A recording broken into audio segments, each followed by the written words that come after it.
At dahil nga katapos-tapos lang maglinis ng bahay, ako'y inabot ng kaboringan sa buhay.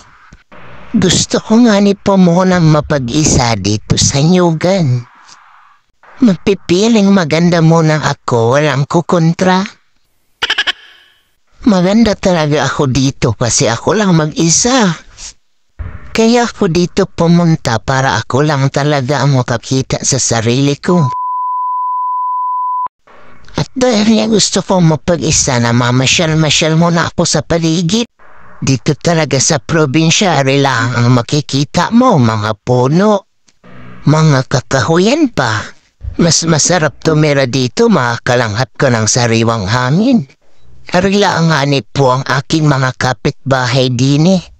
Mga saging, niyog at mga kung ano-ano pang mga damo.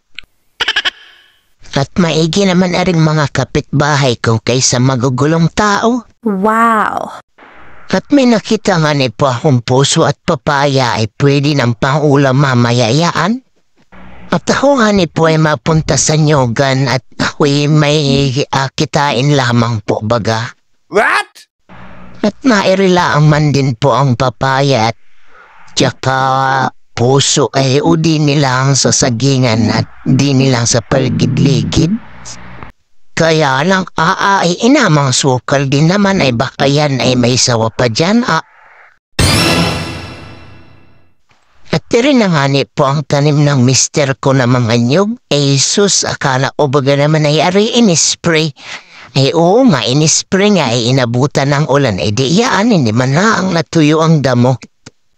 Fliket na yaan, sayang lang yung gamot ay.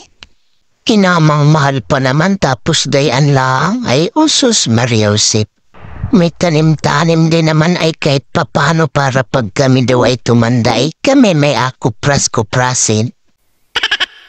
Ang sarap talaga mamasyal sa granaring lugar.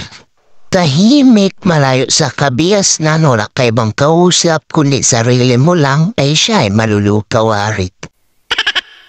Noong una ko pong tira din ay wala man lang kakuri-kuryente ay siya ay sanayan lang din naman pala ay. Ngayon ay may kuryente na di ayos na ang buhay kahit gayan walang mga kapitbahay. Hindi naman din sa malawak na parang nairi ay di ni ako nagaulan ng baka dati ay anong sarap man din magtatakbo din eh. Wow! Ako nga ni po muna ay maghahanap-hanap ng mga labong-labong din kung mayroon. Ay namang sukali baka ako makakita din ng sawa. Hindi naman din po ako naghahanap ng labong pag tiglabong ngayon ay wala man lang kalabong-labong. Hindi na kasi ay uso ang labong ay. Sus, Diyos ko po ay makaalis naman ang baka ako'y makagat pa dyan ng sawa. Rin na hanip po ang aking akitain na ang aking nag-isa-isang baka. Hindi pa rin baka kong iriayo at kakaiba talaga siya. Ari ay nakatali lang ay kadina. Kakaiba talaga parang aso. Kinakapak-kapak ko nga ni ang tiyan niya baka buntis. What? Gayan baga ako sa baka kung alaga kinakapak ko yung tiyan baka may nasipang baby cow? Wala namang nasipa ay.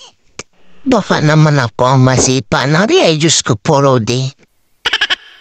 Kaya kadina ang tali niyan, ninangat-ngat kasi ang lubid. What?